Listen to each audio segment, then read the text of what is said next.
Welcome back to Hardball. We're back with the 39th President of the United States, Jimmy Carter. His new book is called Palestine, Peace, Not Apartheid. And President Carter, why did you use the word apartheid in the book's title? Well, let's look at the entire title, if you don't mind. The first word is Palestine, which involves the land that belongs to the Palestinians, not the Israelis. I didn't refer to Israel because there's no semblance of anything relating to apartheid within the nation of Israel. And I also emphasized the word not, that is peace and not apartheid. That's what I hope to accomplish with this book, is some move toward that goal. But there's no doubt that within the occupied territories, Palestinian land, that there is a horrendous example of apartheid.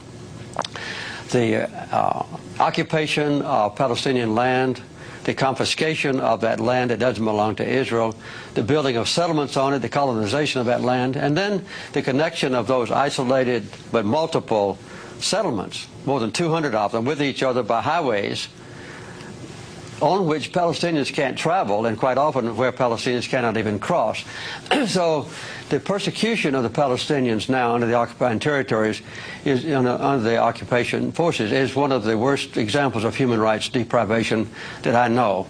And I think even worse, though, than a place like Rwanda?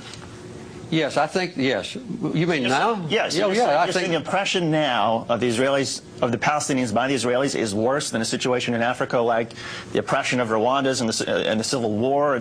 I'm not going back into ancient history about Rwanda, but right now, the persecution of the Palestinians is one of the worst examples of human rights abuse I know, because the Palestinians... When you're talking about right now, you're not talking about, say, I'm not talking about ancient history, no. Well, Rwanda wasn't ancient history, it was just a few years ago. You could talk about Rwanda if you want to. I want to talk about Palestine.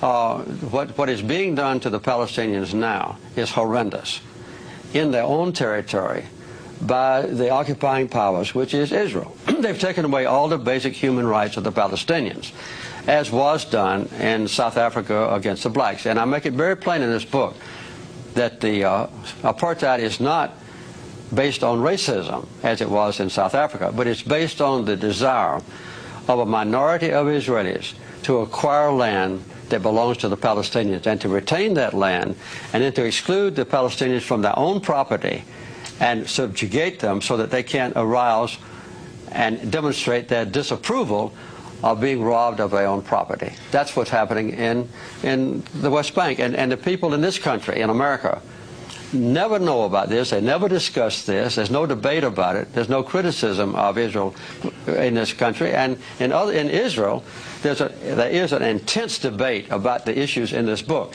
In this country, no. I agree. I mean, I wish we had that sort of debate that they're having in Israel. I wish we had that in the United States. But give us a sort of sense, how much of the responsibility for the conflict, the Israeli-Palestinian conflict, do you think belongs to the Israelis for their tactics like seizing land and occupying territory that didn't belong to them? How much of it is the responsibility of the Palestinians for their suicide terror attacks and their bombings within Israel proper?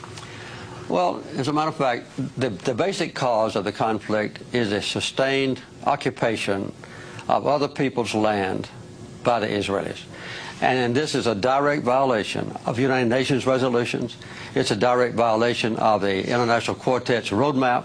It's a direct violation of the commitments that leaders of Israel have made in the past at Camp David when I was president and in Oslo, promising that Israel would withdraw from occupied territories. They have failed to do so. In response to that, and I'm not excusing them, there have been acts of violence. As a matter of fact, though, Hamas, the #1 accused persons of violence, have not committed an act of suicide bombing that caused an Israeli life now since August of 2004. And I hope that they won't do that anymore. Other participants of the Palestinian society, smaller ones, have committed some atrocities. But the loss of life in the entire occupied territories has been horrendous and has been